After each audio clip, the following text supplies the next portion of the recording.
Hello. Witam I dobry wieczór. That's Polish, if you didn't know. That is welcome and good evening. This is the War Room, and today is day 55 of Ukraine's war against Russian invasion. You catch me in an odd situation because, number one, I got a late start. Number two, I'm being challenged by the chat to do my intros in different languages, which I think is fantastic. So that was cool. Thanks to Shady Hill for putting that one up. My pronunciation in Polish is not very good, so sorry if I hashed that up a bit, but I think I got it pretty close. So anyway, couple things different. I'm by myself today because I don't really know why, but I got off of work on time. I had to go rush home to fix a destroyed water heater, and it didn't work. And I didn't want to eat on camera, but I had a really late start. I am in the war room, green room today on the Discord server, which means practically anybody can jump in, because I don't know if they knew I was doing this or not, because I had such a late start. Anyway, for those of you who don't know, today's show is sponsored in part by, well, Saint Javelin, which is the thumbnail today. There are many t-shirts, hats, stickers, patches, hoodies, I think berets, and pins for your berets that have a rendition of this photo, which I think is frankly brilliant. This is just the best one I saw so far, but I've seen some where it's got like wording in art style above and below it. It says like Saint Javelin, patron saint savior of the Ukraine, which I think is fantastic. I already have ordered a t-shirt and a hoodie, and I might get a hat too. And I think I'll get a pin for my Spetsnaz beret because, let's be honest, I mean, the uniforms are relatively the same. It's just I have to take the Russian stuff off and put the Ukrainian stuff on. So, I have a dog in heat. She's in my room. She might be making a bunch of funny noises. If you hear strange crunching noises, it's because I'm actually munching on pickled ginger because I got too much of it with my dinner, but it's good. Pretty good snack, actually. Pretty good for you, too. As for the water heater, for those of you who do AC heating or oil or water heaters and whatnot, the problem I ran into was I thought the thermopile, which is like a heat, it's like an electric device that an open flame touches. The heat causes the differences in metals to create a small current. The small current activates a natural gas electronic manifold, so to speak, that goes from the wall to the main burner on your water heater. So I replaced that today. Got one fairly inexpensively, actually, and putting it together wasn't too difficult, especially for a guy who's never done it before. But I have mechanical aptitude, and I have tools, and I'm not afraid to use them. And I got to crack open my tap and die set, which I bought a couple months back that I haven't even used yet. So that was cool. What else? Got it in there. Hit the pilot, fired the pilot right up, like first try, bang. I was like, sweet, pilot works. As soon as the manifold control started blinking at me, telling me that it's working, flipped it on to fire up the main burner, and you hear the kind of thing start off. And, you know, sure enough, it lit off, but it immediately flamed out. And I thought, well, that's odd. So I don't have the air from the thermopile anymore, but now it just flames out. And I'm like, what the hell? So I went to, Google University, and I was like, why is my water heater manifold flaming out? And it said, oh, well, your pilot might have enough air to keep running, but as soon as it fires up the main burner, it probably is starved of air and flames out. And I thought, okay, that math checks out. So sure enough, I'm looking around the whole unit for as best as I can, and it's got dust all over it and shit, so I vacuum all the dust out. And I thought, you know what, I'm going to take the whole assembly back out, and I'm going to vacuum everything inside there too, just in case. So I did. And I put it back in, fired up the pilot, lit right off again. I thought, cool, at least I got that part right. And then I let the little thermopile do its thing. The manifold starts blinking at me saying everything's working. Turn the dial back up to fire up the main burner. Boom, it fires up the main burner and flames out again. Like, what the fuck? So I go back to Google University and it says, yeah, you're probably still starved of air. And then I realized, for some reason, my water heater's sitting right on the ground. So I propped it up, stuck a big wedge of wood under there so it could suck up air from underneath, because some do that, and put it all back together, lit it off again, pilot lit off. I'm like, sweet. Little thermopile did its job, little lights blinking, cool. Hit it up to turn on the main burner, poof, got to watch the flame go off again, and it flamed out again. And I'm like, what the fuck? So, because I thought it was starved of air, there's this big rubber plug where the pilot tube goes through, the wiring goes through for the thermopile, and there's a wire for the igniter, little piezoelectric thing, on a rubber grommet. So what I did was I shoved the rubber grommet through the plate so there was a hole there. And I figured, okay, that should be enough air to keep it going, because it doesn't take a lot of air to make fire keep going, right? You don't have to like open the whole thing off, just a little hole do. So I, lit it off again. Hit the flame, boom, flamed out again. I'm like, I don't know what the hell the deal is anymore. The only thing left is the manifold controller itself. And I am not replacing that, because it's like $200. I could buy a new water heater for $400. It's like, what the hell's the point, right? So, that's where I'm at. You have hot water? I don't have any hot water. I've been taking fucking army showers for 2 days. I'm sick of it. For those of you who don't know, an army shower is where you basically jump in ice cold water just to get wet enough, turn the water off, lather yourself down with no water on you, and then, rinse yourself off and hop out in 38 seconds before you freeze to death. I hate those. Fucking hate those.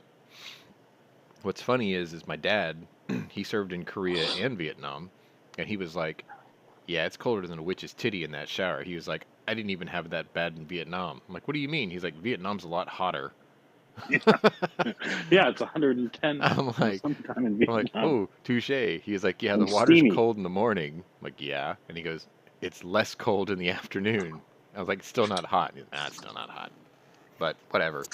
I don't know shit about water heaters, but I did what I could. I replaced the part according to the error message, and it still doesn't work, so go fuck yourself. I'm going to just buy another water heater. I'm only out $16 for the thermopile. Fuck it. Anyway, today's show is actually really short. I mean, I did my due diligence. I was looking for all kinds of things, and unfortunately and very frustratingly, Night Strike is not here because I found something that I thought he would like. But he's still doing hit or miss right now. So he must have had something. Yeah, well, I mean, he must have had something important to talk about to be on longer than usual, right? Because he'll usually jumps in here. So it's cool. No harm, no foul. But it's like the first thing I wanted to share with you guys isn't a story. It was something that he actually would have loved to have seen, because I found a breakdown, a very nicely done graphical breakdown of every Russian military officer killed in action in the theater of the Ukraine. And it actually makes for some pretty awesome reading. So there you go. So the general of the army, that's like, the guy, right? Well, obviously he's not in theater on the ground, so he's not going to be killed. And the colonel general, which is sort of like the second in command, he's not going to go out there. But 2 lieutenant generals and 6 major generals. These guys are like field level, Pattons and shit. 6 of them gone. 2 lieutenant generals above them gone. Yeah. And then we go into like senior and junior officers. 15 colonels, 24 baby bird colonels, 53 majors, 65 captains, 84 second lieutenants, or first lieutenants, and 50 second lieutenants, or junior grades. Holy shit, right? And then, yeah, imprisoned bonuses. FSB Colonel General, Sergei Beseda, thief, and, victim of his own greed.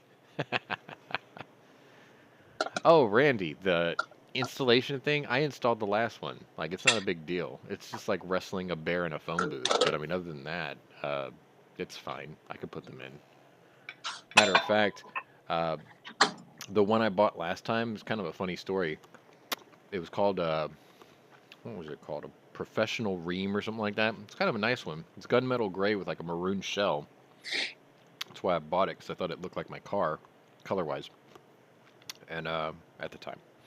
Anyway, I got it and brought the box home, got it in my living room, laid it on its side gently, cut the box open, and realized that it was all smashed in on one side, like cosmetically. And I was like, what the fuck? So I took photos of it, drove my ass back over to the Homo Depot. I was like, yo, I just opened this box, and this is what was inside. I was like, it doesn't appear to be mechanically damaged, just cosmetically. I was like, what can we do about this? They gave me a 50% refund on it. I thought, cool. Went back home, installed it, worked fine. I thought I installed it in 2018, but it appears that I installed it in 2014. That's about the lifespan of a electric water heater. That's pretty shitty that they only last 8 years these days. That's what they always last. Really? Like the one I had before lasted way longer. The only ones that you'll get that will last longer are like oil-fired ones. It was a They're gas built like one. tanks. Like, I didn't have any problem with the tank itself or the water leaking or none of that. It was all gas control this time. It was that stupid control box. It's got to be, because I've changed everything else. I don't know. It's just, it's frustrating. No, but 8 to 10 years about honestly what you get out of them. Well, then I guess I'll be wrestling a bear in a phone booth again, because it goes in this. It goes in my kitchen pantry, essentially in the corner, which is tight. It's like it's hard to get in there. Now the nice thing would be is if you had a truck to transport. Ah, you see that I don't have. I have to borrow George's. I'll have to borrow George's shiny new Toyota 4Runner. I'm sure he's gonna love that. I'll be like, hey George, can I borrow your new lifted $52,000 4Runner to bring home a water heater? Yeah. Or you rope him into helping you. Yeah, I can just have him pick it up and bring it to my house. Yeah, I'm gonna do that. That's exactly what I'm gonna do. Like, yeah, you fold down your seat yourself. I'll just wrestle it in there and wrestle it out. Let's see. Randy says in Tennessee he had to use a licensed installer, bought a cool 350 water heater. The installation was over $1,000. Holy shit. The only time I'm going to pay anyone to do an install for a water heater is if I get a tankless. But this house, I don't want to stay here anymore. So I don't want to put a tankless in here. I'd rather just go buy a house that's already got one in it. Anyway. One other change I made on the show, the pictures are going to overlap the thumbnail on the right. That way the panelists are always visible. Oh, since you're here, I guess I could take it off of just me view. There we go. That's better. So the photos will always overlap on the right instead of in the middle on top of everything. Just, for your viewing pleasure. Also, today's casualties and statistics on the scroller has been updated with the correct date and all the numbers. However, I have a new source for that, and I will show it to you just briefly because I thought it was pretty cool, actually. I'll just call it Kia's. Do I still have it here? I thought I did. Let me see. All files. Yeah, here it is. So this was my new source photo. Let me shrink it down so you can see it in its entirety. Here. Which I think is really cool, because now what they're doing is they're giving you the day on the left, and then it's breaking down each thing like I do, but it's showing you the plus minus differences between the days. So like, for instance, aircraft +2 between yesterday and today. Helicopters +3. APVs, armored personnel vehicles, 22. Knocked out 12 extra tanks, 8 extra vehicles, things like that. I think that's fantastic. Like, I like that a lot better, but I can't put that in the scroller. So, anyway, that's my new source there. I think the graphic is really cool. So, like, I like it because it's actually giving me a better indication.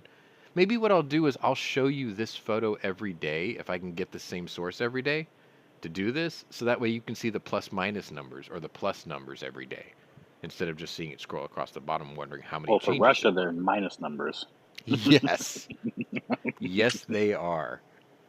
Anyway, I thought that source was really cool because I mean it looks like something out of Metal Gear, and I'm just like, yeah, let's go with that. Hopefully, I saved the link on where I got that from because that's pretty wicked.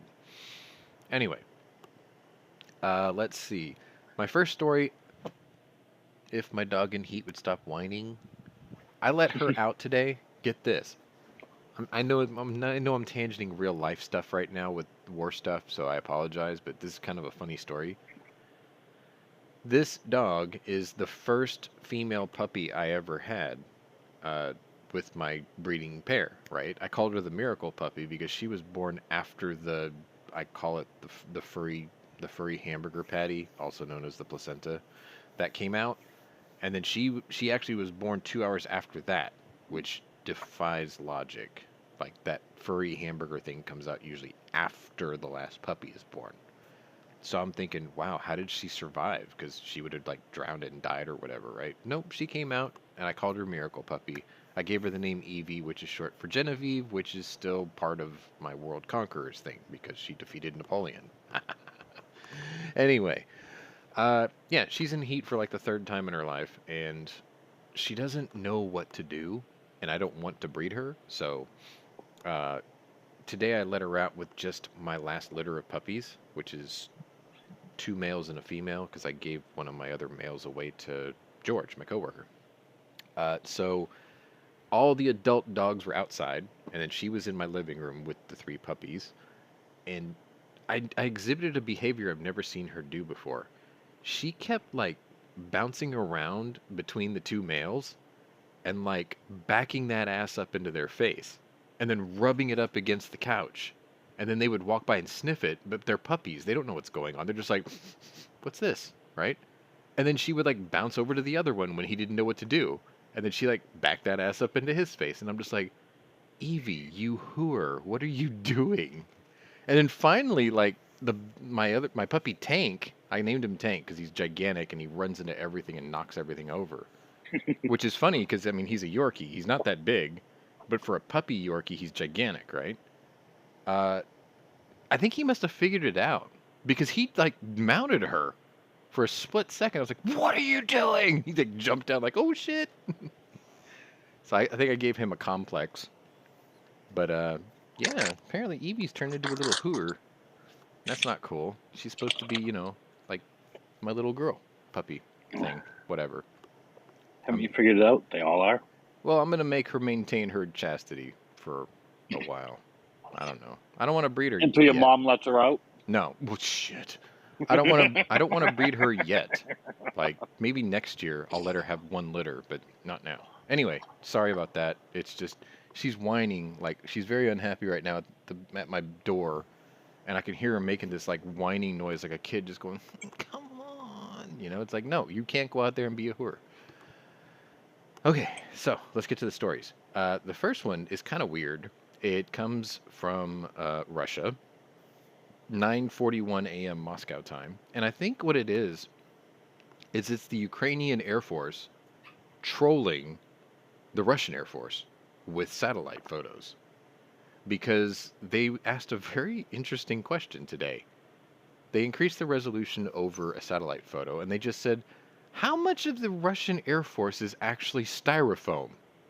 Because what you're looking at is a photo on the tarmac of styrofoam aircraft that have come apart because of high winds, or they just weren't finished assembling them before the satellite flew overhead. You vodka swilling fakes. It's like, what the hell is this? It's like, I get it. During World War II, we had like this entire battalion of armored, divisions and tanks and things that were just inflatables to trick the Nazis. But it's like, it's almost as if the Nazis had made inflatables to scare the French. Like, no, you're the attacker. Why are you faking what you have? Just put everything you have in theater and use them. Don't put out these fucking styrofoam bullshit planes. Like, what was the purpose of that? You're not going to demoralize the Ukrainians. They're laughing their ass off now. Azov? Haha, there's a pun there. They're laughing their ass off. Haha. Anyway, I thought that was pretty funny. I wanted to start it off lighthearted. The next story, actually, I think in the description of today's video, I was like, oh shit, the Greeks are getting involved. Like, wait a minute. Can they even afford to get involved? I mean, like, how many times have Germany bailed them out? Like, how do you get involved, right? And then I saw how they got involved, and I thought, oh, you little thieves. Right? 10:46 a.m. Greek time, Athens. And I have this photo for you. Don't worry, I'll tell you what the Cyrillic on the side of the boat says. Even though no smoking is in English, the ship's name is in Cyrillic. The name of that ship is the Pegasus. Greek officials have confirmed that their country has seized a Russian oil tanker in the Aegean Sea amid Ukraine's ongoing war with Russia. The Russian-flagged Pegasus, an oil tanker with 19 Russian crew members on board, was taken back on the 15th and is now currently at anchor in Charistos, which is a port city, I think on the eastern side of Greece, at the Aegean.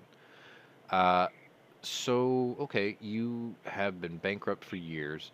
You've been bailed out by the Germans, and the first thing you do is you steal a Russian oil tank. Or, sorry, you seize a Russian oil tanker. Does that mean you're going to sell all the oil to everyone else at a discount? So you can, I don't know, pay back some of your debts to the EU? Probably not. Sorry. I'm just taking a dig at my ex-girlfriend, okay? she's Big Greek. Greek. Yeah. Yeah, big fat Greek girlfriend. That girl. Yeah. Take that. Ah! Anyway. Moving on. About an hour later, I get another story, and there's no photo for this particular one, but it was like 5 civilians are dead in the eastern Ukraine, in eastern Ukraine after Russia attacked Kharkiv. The regional governor, Ole, oh god, that's a really weird Cyrillic, Ole Sinyehubov, Sinyehubov, okay, that's it, Sinyehubov, said Tuesday that at least 17 other civilians were wounded in the attack. So, I didn't get a lot of details on this one. I think it was probably just a missile attack, but, you know, they didn't tell us this time, which I think is a bit weird. But usually these attacks on civilian targets are missile attacks, so I wouldn't doubt. I have no reason to think it was anything but that so far. Can you please stop being so whiny? Thank you. Anyway. A couple hours go by, and it is now 7:54 my time, which, I mean, in terms of news of the day on the timeline, that's a pretty big jump, because that means it's almost 3 o'clock in the evening already in Ukraine, so technically a slow news day, right? The deadline issued by Moscow Tuesday. Oh, I have a photo for this. Actually, this photo is going to cover for 2 stories. And that's not a good look. Let's just say that's not a good look. The deadline issued by Moscow Tuesday has passed after it spoke directly to thousands of you. I'm going to have to throw something at my dog. There we go. Sorry. After it spoke directly to thousands of Ukrainian fighters holed up in a Mariupol steel factory, telling them to surrender or die. All who lay down their arms are guaranteed to remain alive, the defense ministry said as it prepares for a major offensive in the southeastern port city. The Kremlin gave the Ukrainian fighters a deadline for noon local time, telling them to leave without exception, without any weapons, and without ammunition. The Azovstal Iron and Steel Works, which is that place there, was once the site of one of the largest metallurgical factories in Europe, but since the onslaught of the war more than 50 days ago, it has become a symbol of the city's resistance. In the link in the description today, in the description of today's video, I think I said that the Azovstal Iron and Steel Works have become the Alamo of the Ukraine, because that is where the 36th Marine Brigade is basically having their last stand. And the Azov Battalion came to reinforce them Saturday, but now nobody knows what the hell happened to them after Monday. Like, where'd they go? What happened? Y'all thought y'all linked up, right? So keeping the picture up, it says about an hour later another report came, and it said the Ukrainian military commander is claiming Tuesday that the Russian military has begun using bunker buster bombs on the steel plant that the soldiers were defending. Denis Prokopenko, commander of the Azov Regiment, there they are, of the Ukrainian National Guard, said that it is guarding the last known Ukrainian pocket of resistance in Mariupol.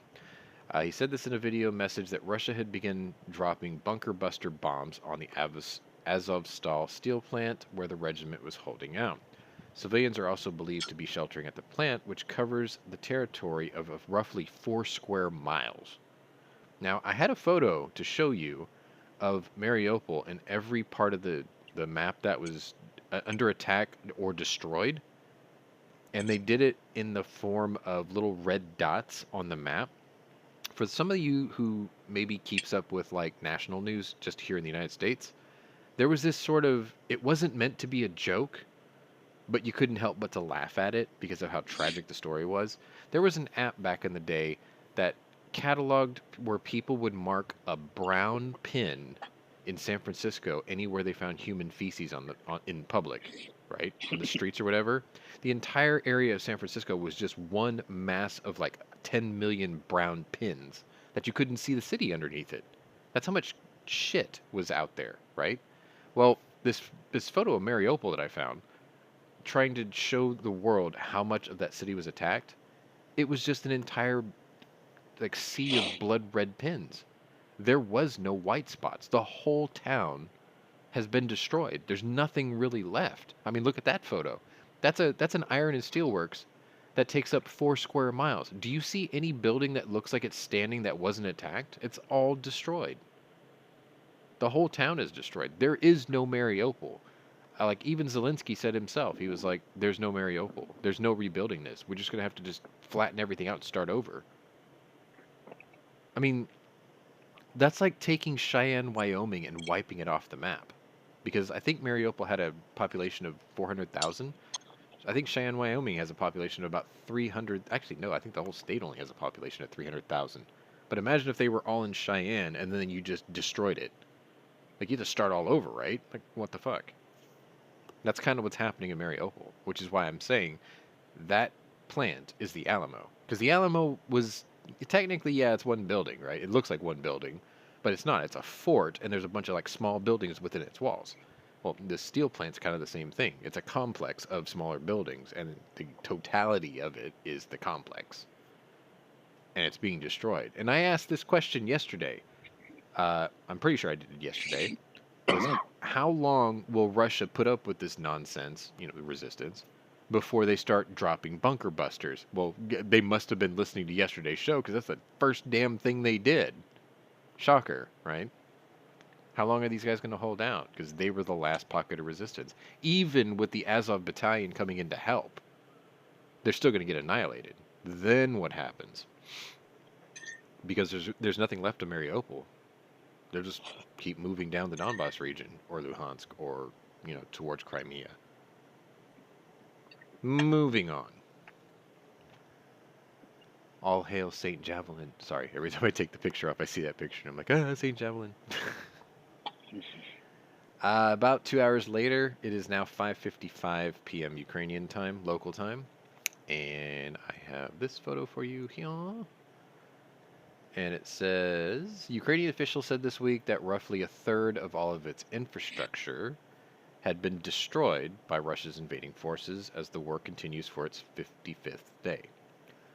Infrastructure Minister Alexander Kubrakov said that $100 billion in damage has been inflicted on the nation's infrastructure, but also added that the bill could run as high as $500 billion, when everything from homes to roads had been tallied up. What about the cost of humans? Like, in, anyway. The human cost. Where's the human cost, factored into all that? Ukrainian officials have warned, I was going to say, the people of Bucha. What are they worth, right? Ukrainian officials have warned those returning home that some areas are still not safe, as the nation's state emergency service looks to remove thousands of mines a day. 15,800 square miles of Ukraine. Half the country's territory required demining. United States Agency for International Development Administrator Samantha Power had basically declared on her social media. State Emergency Service of Ukraine, SISU, is removing 2 to 6,000 mines a day to protect its civilians and allow passage of urgent emergency assistance. Listen, if you guys take all those mines and you can deactivate them to the point where you can rearm them later, just put them on a plane and send them to the Texas border with Mexico, because I'm pretty sure we can put them to good use. I'm fairly certain we could put those to very good use, because we've got an invading multinational army about to come across the border once Title 42 is ended. Just a thought. Hashtag MSP. Bet you thought I forgot about that one. Moving on. Let's see. Time between these stories is 1 minute. Imagine that. Russia on Tuesday claimed it had opened humanitarian corridors for soldiers who voluntarily surrendered from Mariupol's Azovstal Steel plant, a site of the refuge and resistance for Ukrainian fighters. Taking into account the catastrophic situation at the Azovstal metallurgical plant in the city of Mariupol, as well as being guided by purely humane principles, the Russian armed forces have opened a humanitarian corridor for the withdrawal of Ukrainian servicemen and fighters of and this is propaganda bullshit, isn't it? Nationalist formations who voluntarily laid down arms. Colonel General Mikhail Mizintsev said, head of the Russian National Defense Management Center. The claim comes just hours after Moscow set the deadline for noon local time, calling on all forces bunkered in the Azovstal Iron and Steelworks plant to surrender without exception, without weapons, and without ammunition. The quiet part that they didn't say out loud was also without your lives, because they started dropping bunker busters. But Ukrainian Deputy Prime Minister Irina Vereshchuk, that's a familiar name, isn't it, said that there had been no such agreement made with the Russian forces, and noted that 4 people were actually killed while trying to evacuate today. Russians doing Russian things. Imagine that. Moving right along. And this one's really cool, because if you read the description of the video, this was me trying to be clever. I forgot how I worded it. Let me take a look at it right quick.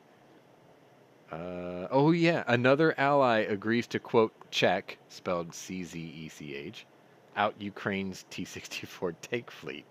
Yeah, I went there. Anyway, now that you know and I spoiled it, here's the tank in question. The Czech Republic, which is part of NATO, announced Tuesday that local companies will help Ukraine repair its military equipment damaged in the fight against the Russian army. Its defense ministry said that the first contract will focus on fixing T-64 Soviet-era tanks. Apparently, Ukraine has a ton of them. There's a picture of one right there on your screen. Various armored vehicles of BRD and BRDM types will follow immediately afterwards. Czech Republic was the first partner country officially approached by Ukraine with such a request. Russia's invasion of Ukraine is now in its 55th day, with reports emerging that Moscow has launched a new offensive in the country's east. Well, duh. The enemy continues to carry out full-scale armed aggression against our state, Ukraine's military said in their Facebook posts. Like, the Ukrainian army has time to post on Facebook. Imagine that. Russian occupiers do not stop making rocket bomb strikes on civilian and military infrastructure objects throughout Ukraine. So, what I suspect is tanks that are damaged in combat are going to be pulled off the front lines and put onto train cars and taken straight to the Czech Republic. How they get there, on the other hand, is going to be an interesting thing, because trains full of munitions and heavy weapons like tanks make really juicy aircraft targets, don't they? And they can't go through they cannot go through, what's the name of that little country that I pick on all the time? Belarus? No, the other one. They definitely can't go through Belarus. Yeah. What's the other one? The little small one at the bottom. I'm having a brain fart. It's called getting old. That's not answering the question, though. It's an explanation, though. Jesus Christ, hang on. It's called... Of course, it's either Moldova. They can't cross through Moldova either. That's the problem. Let's see. How would they get to the Czech Republic from there? They can't. There's no direct line there. So how are they going to do it? Seriously, like how the hell are Through they going to pull Poland? it off? Oh, no, no. Okay, I guess they could. They have to go through Slovakia, obviously. Ah, But well, I don't think they're I don't think they're going to oppose that. Like Slovakia's going to be like, "Nah, whatever you need, no. go ahead, go right ahead." Yep. I'm pretty sure they're cool with that. So, but I mean, God, think of the logistics nightmare. They have to go through all that, right? Then offload them, inspect them, repair them, and then test them, and then put them back on a train, and then travel through Slovakia again, which gives Russian satellites plenty of time to know when the stuff is coming back.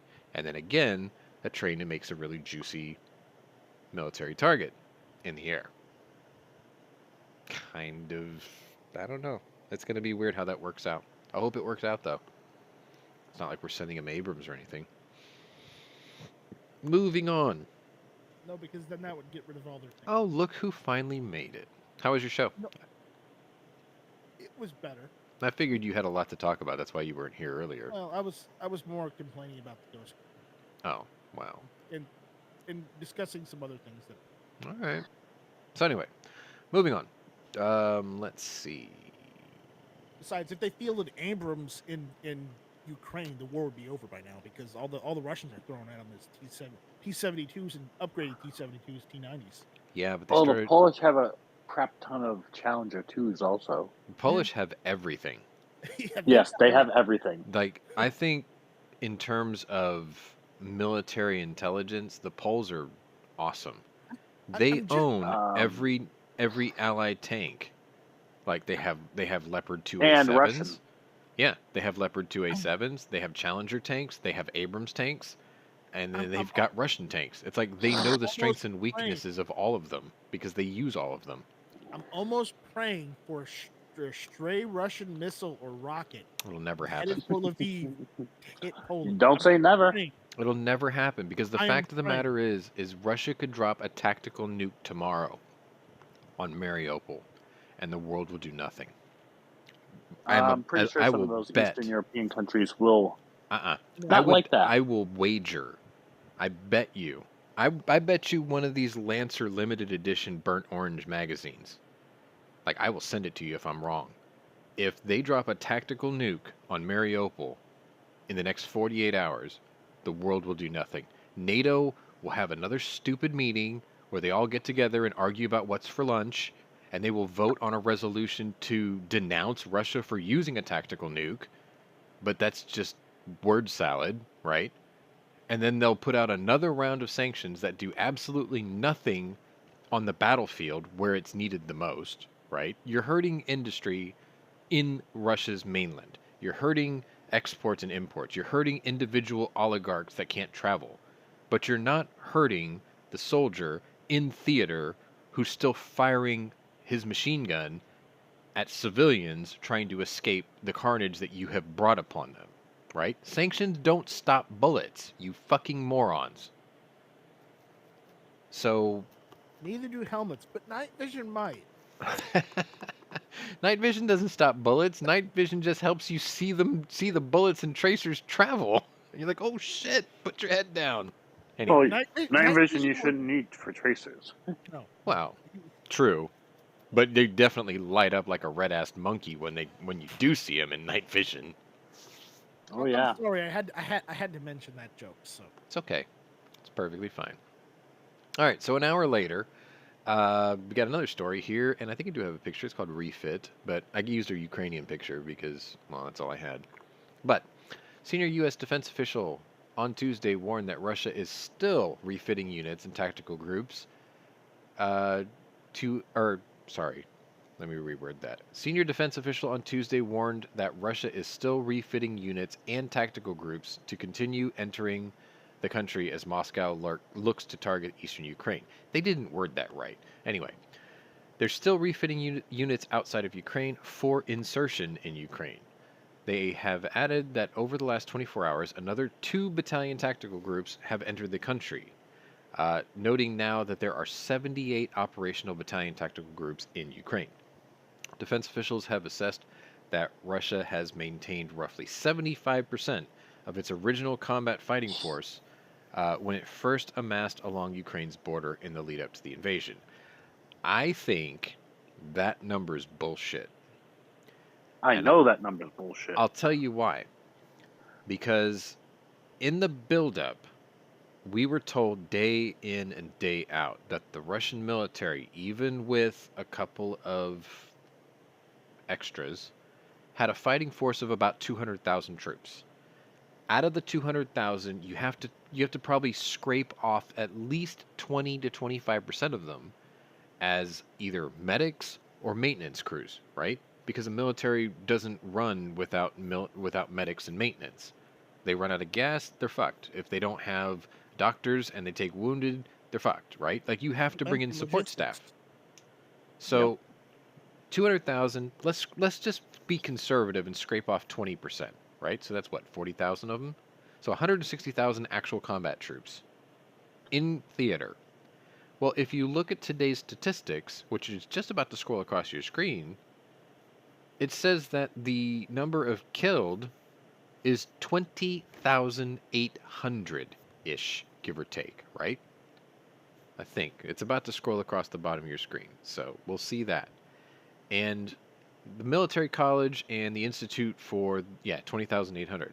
The Institute for, the study of war, basically, Jack Keene's institution, they would argue that you take the KIA numbers and you times 3 for wounded or missing in action. So that means out of 160,000 active fighting men, over 80,000 of them have been wiped off the board. That's what? A lot. No, I mean, think about it. If we took off the support staff, we have 80% of the total number. Then you wipe out another 80,000 out of that remaining number of 160,000. So you took 50% of the remaining 80. That means they only have 40% of its actual fighting force in combat fighting condition. And they're trying to say 75. That's bullshit. Well, the real question is, how many backup forces do they have in Russia that they use to send towards? Well, they're trying to say that they have maintained a 75% fighting force. It doesn't make any sense. Because if they were wiped out to 40% now, and then the reinforcements come in, you have to build off of 40%. You can't replenish that many troops that quickly. I mean, think about it. They had to conscript students of Russian military academies, zit farms, people that are still in their teens. They had to reinstitute a doctrine that said any combat soldier of any use that had been discharged since 2014 is being recalled to active duty, and should they still not have enough numbers, they'll fall back to as far back as 2008, and if they still don't have enough numbers, they'll fall back as early as 2004. Those guys are in their 50s, maybe later than that now. That's how desperate they are. They had to conscript Chechens, they had to conscript Syrians, they conscripted Mongolians. They're not making the numbers that quickly. There's just no way. Because they have to bring them, even if you conscript them all, right? There has to be like a crash course training to get you up to speed. Wait. They conscripted Mongolian. Yes. So here's what we do, okay? Mm-hmm. We build a wall around Kyiv. We can't even build a wall around Texas. If we can't we do it, build a wall around. I was going to Kyiv. say We'll keep California, the Mongolians out. It will work. I promise. A wall of mines. I'm telling you, mines. Who's coming into the war now? Mongolians. Mines are the answer. Oh, now look, we have the Polish hammer. See, this is why the green room works. Now everyone's in here. Excuse me. What? You calling me the Polish hammer? Yeah. He's waiting to invoke Article 5. Yeah. Yeah, he's Dude, waiting. Do I look like I'm part Norwegian? No, we're not Scandinavian. Anyway, let's see. Where was I at? Security officials warned that after failing to take the capital city of Kyiv, Moscow would launch a, quote, major offensive in the eastern regions of Luhansk and Donetsk, also known as the Donbass, where Russian-backed separatist forces have been fighting the Ukrainian army since 2014, thanks to Barack Obama. Let's see. Wait. What? And Vice President Biden. Fuck him. Russian Foreign Minister Sergei Lapdog announced Tuesday that Moscow had begun its second campaign in eastern Ukraine, and claimed it will be, quote, a very important moment for this entire special operation. Oh God, they're still using that buzzword. But a senior U.S. defense official warned that the full campaign has yet to actually kick off. I would say that we have seen some limited offensive operations beginning southwest of Donetsk and south of Izium. We think that these offensives are preludes to a larger offensive operation that the Russians still plan to conduct. Senior defense officials said that the U.S. assesses that Russia will attempt to join its forces in the north and south by coming up through Mariupol and down from the Kharkiv area. Despite weeks of intense shelling and attempts to take the strategic port of Mariupol, U.S. security officials assess that the city is still contested, even though the steelworks is the Alamo. A Mariupol steel plant has... I should have just kept reading. A Mariupol steel plant has become pivotal in the siege as Ukrainian forces and civilians continue to rely on a deep network of tunnels. I think Scott was mentioning the enemy at the gates, so I guess he was right.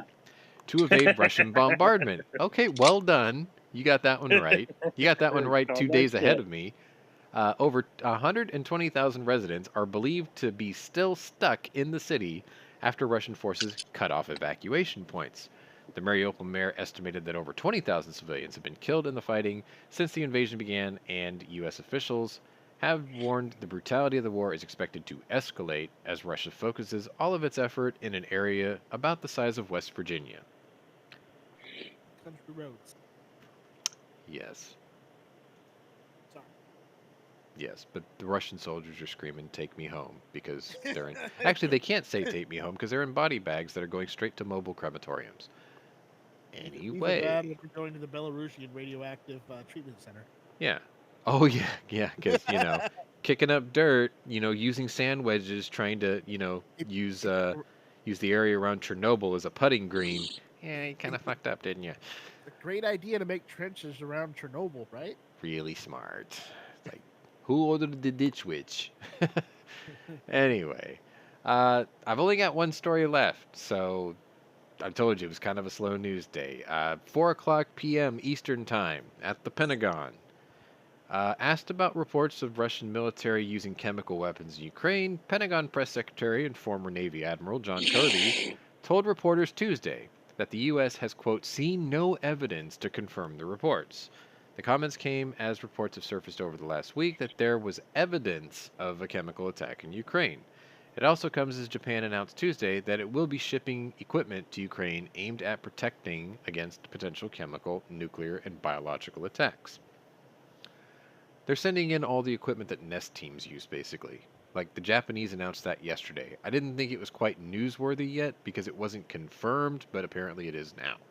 So, I've said this in episodes past and present and probably in the future. One side will say one thing, the other side will say something else, and the truth is somewhere in the middle. So, what we have is, we have reports that say that they have evidence that the Russians are using chemical weapons. Then you have John Kirby, who always errs on the side of ignorance, stupidity, and caution, that there is no evidence of that. And then 3 days later, the truth comes out, okay, maybe there was evidence.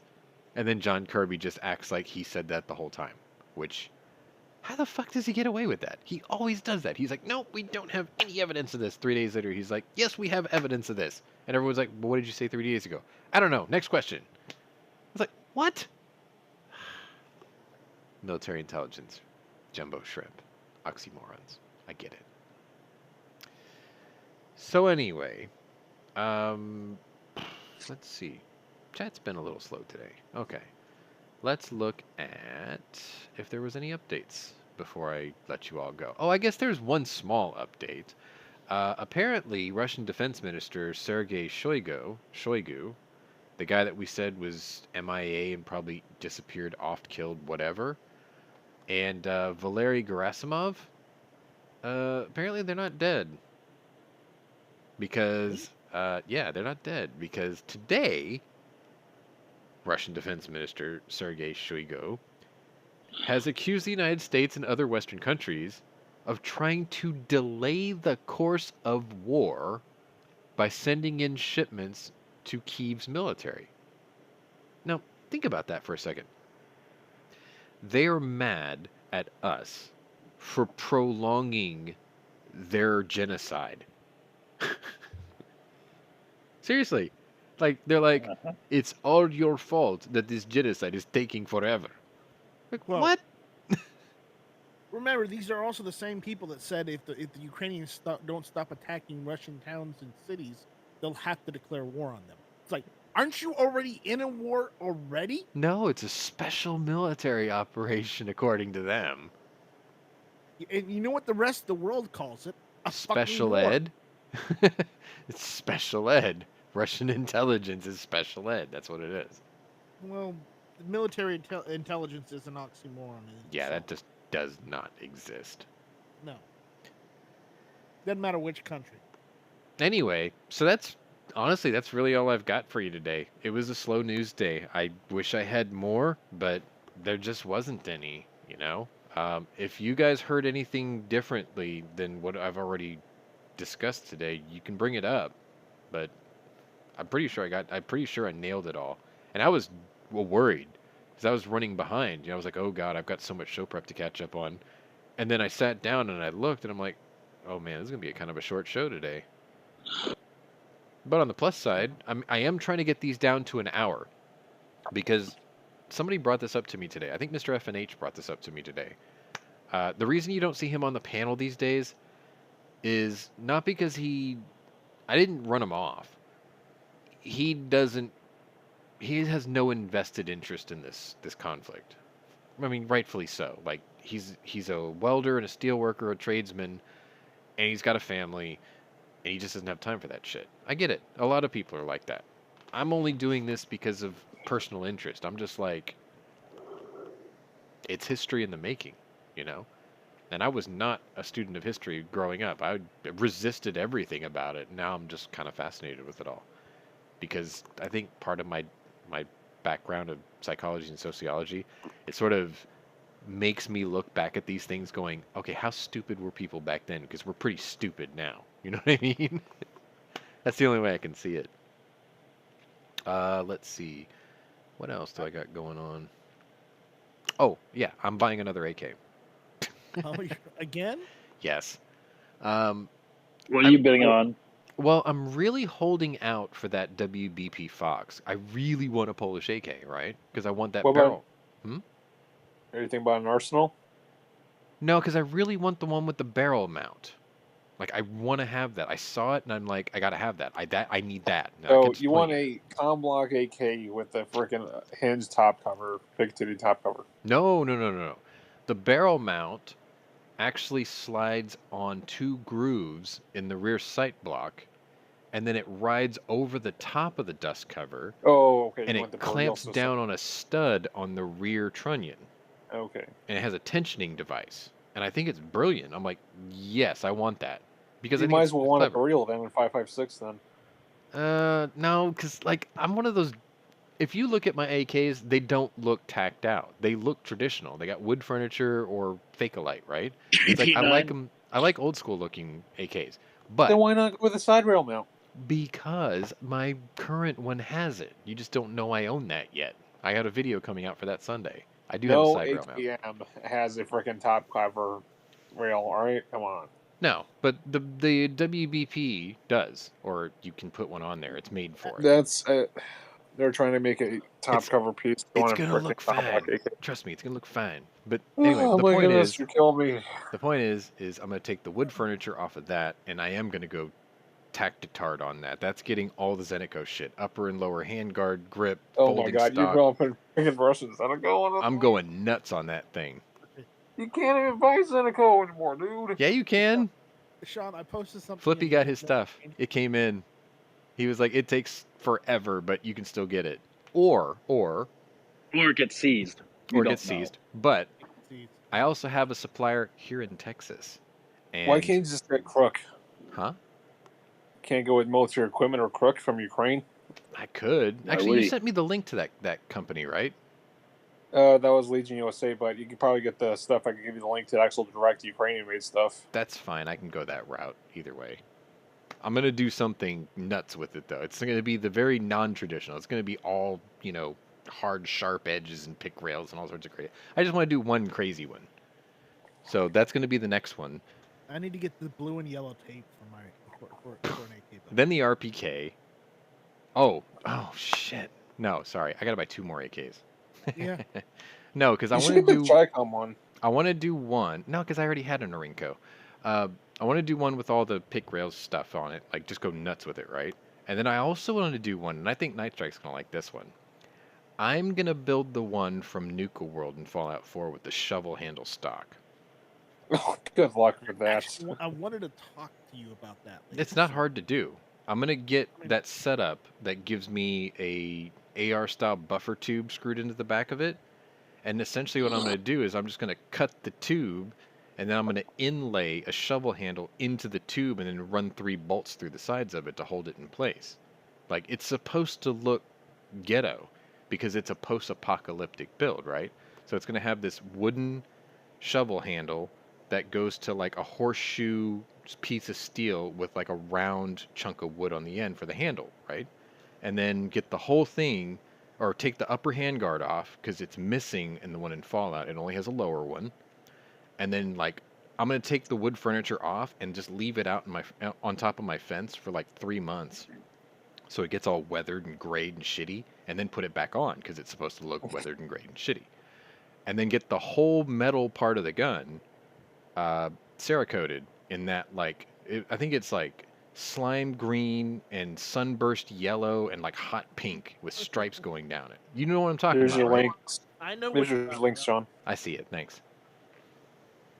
I forgot the name of the group that has that, but I'm gonna build that AK because I've already seen like 2 people on Reddit do it, and I'm like, oh man, they beat me to it, but I still want it. Sean, if I'm correct, don't you need an RPD handguard? I just need a lower handguard. I don't need an upper because the upper's missing. No, RPD handguard. Because last time I checked that, the Fallout AK had RPD handguard. Possibly. Like, I haven't done a lot of research on it because it was something that's always been in the back of my mind to do. But, like, for instance, I think not Century Arms, Atlantic Fire, or Atlantic has them, where they're furniture-ready Polish AKs, or even PSA is doing that now. So, like, depending on cost, because I don't want this to be, like, expensive to build, because I'm going to do a lot of things that are kind of trashy to the gun, right? So I don't want to throw a lot of money at this because I want it to function, but it doesn't have to be like top of the line. It just has to look the part, and just be fun to shoot around every once in a while, kind of a thing. Like, it doesn't have to be something epic. It just has to run, more or less. But yeah, there's that one. There's the tacked out one. I still have to get the RPK. That's going to take a bit of time. And then, huh? Oh, hang on. Let me click it. Where is it? No, the one I was thinking was the RPD handguard. Here. Is this one right here? Yeah, that one. Exactly that one. Yep. I'm not hot on the hot pink part of it, but I mean, I'm not either. it's the problem solver. That's what it's called. Yep. But the one change I'm gonna do, I'm not leaving the dust cover off. Fuck that. Yeah, no, I wouldn't either. No. Just paint it yellow. Yeah, I'll just like whatever's on the front of that handguard or just behind the handguard, I would just do that all the way across the dust cover. Paint the handguard pink like the receiver. There you go. Yeah, the one I was keep the thing going like the way it looks. Yeah. Wait, this is not the one I was thinking. Here, let me send you the picture of what I was looking at. But you see how the shovel handle's got 2 bolts going through the side of it? Yeah. Like, all I've got to do is use, that trunnion that uses an AR buffer tube in the back, and then just cut it, and then bolt the handle to that. Job done. I can set the length of the pole to whatever's comfortable to me, and then run the bolts through it. You can literally cut the bolt heads off. Hey, this is the one I was to look thinking, ghetto. John. Like, I need it to look ghetto. What I'm saying, you cut the bolt heads off, and then just weld the bolt heads to the to the actual metal part of the shovel. Oh, you mean on the other side? So it. Yeah. Yeah. Okay. So it doesn't come back off. So it's an aesthetic. Yeah, I So can it doesn't- plug weld it. Yeah. Like the heads will be on one side, but I can plug weld and grind the other side. Yeah, I can Yep. do that. Or just run the bolts, I mean, or the nuts. It's supposed to look like it was cobbled together. Like, I still have this idea of getting, like, a piece of rusty old, like, piping, and then screwing in an AK tritium front sight post in that tube. So it looks like the night vision, Fallout scope, where it's got the two nails that have, like, fluorescent paint on it. Yeah. I'll cheat it and I'll just screw in a tritium inserted AK front post sight in Actually, a tube and get that look. Hey, Sean, speaking of that, here, I actually might have some of that for you. What? Here, let me see. Well, I can't click the links while I'm on air because I mean it's just No, gonna no, switch no, no, over. not that. No, but at least I can show you something. I can give you. Here they are. Screen share. Yeah, they still have them. Well, screen share it and I'll click on you so everyone else can see it. There. They have them in green. If you're thinking like something like that, it's cheap. I'd go to this route. Guy does a good job actually. You even have one of these. I talked to my Cerakoter who's in the same building as us. Oh, there you go. All right, let me click on you.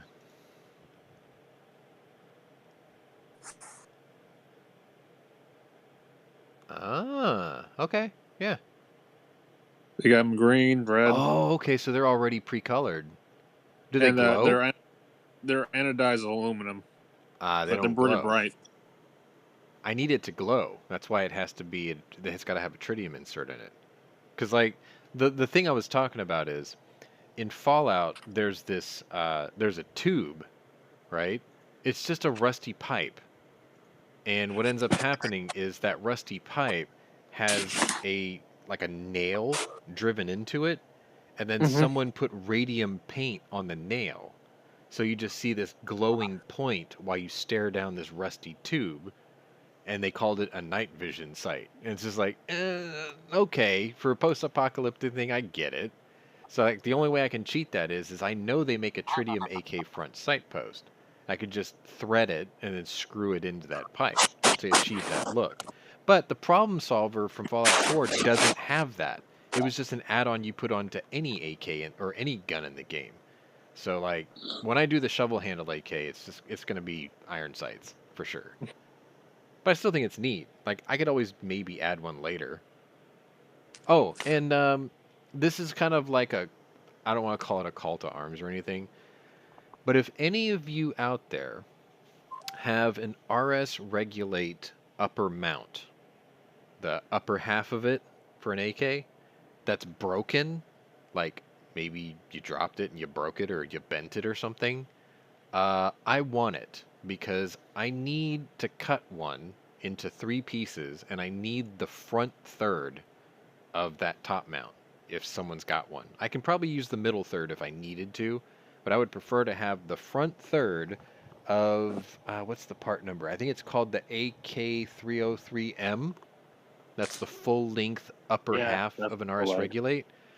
I just need the front third of one. So if like the back 2/3 of yours is all kinds of banged up and tore up or whatever, I don't care. I just need the front third to be in good shape. I'll buy it from you. Just email me in the link in the description below. Because I sent an email to RS Regulate asking if they had any broken ones or blem ones, and just to see if they had one. And I described to them what I needed it for, and I even made a request of, can you just make one like that so I could just buy it from you? Because if you offered that as, hey, for those of you who use our 303M but you need a little bit more rail ahead of it, we have this extra piece, and you can put that on your lower. Because I mounted mine all the way to the rear of the lower, so I've got plenty of rail space in front of that lower part to add another small section. But I need it to have a Picatinny rail like the 303M. I need like 4 rail pieces on the front third of that thing. And I really don't want to buy a good one and cut it. I'd feel kind of bad for doing that. But if I have to, I will. I just don't want to take one out of the food chain if I don't have to. So anyway, we've reached an hour and a couple of minutes, which I didn't think we were going to make it that far, to be perfectly honest. But I'm going to go ahead and play this, because I still have to go try to get my stupid water heater working one last time before I decide that it's dead. Anyway, this was the War Room. This was day 55. I do thank you, my panelists, for being here, and you, the audience, for also being here. If you're new to my channel, welcome. If you're a regular here, welcome back. Either way, check out my other playlist and see if my other interests are of interest to you. Yes, I am doing firearms reviews videos. No, I haven't done penny arcades in a while because this show takes up all my free time. But I promise someday I'll get around to going back to that because some of you actually liked kicking it old school, which I have a plan for, which I will probably do soon. Anyway, guys, thanks for watching. This was day 55. Slava Ukraini, and we'll see you tomorrow. Heroям слава.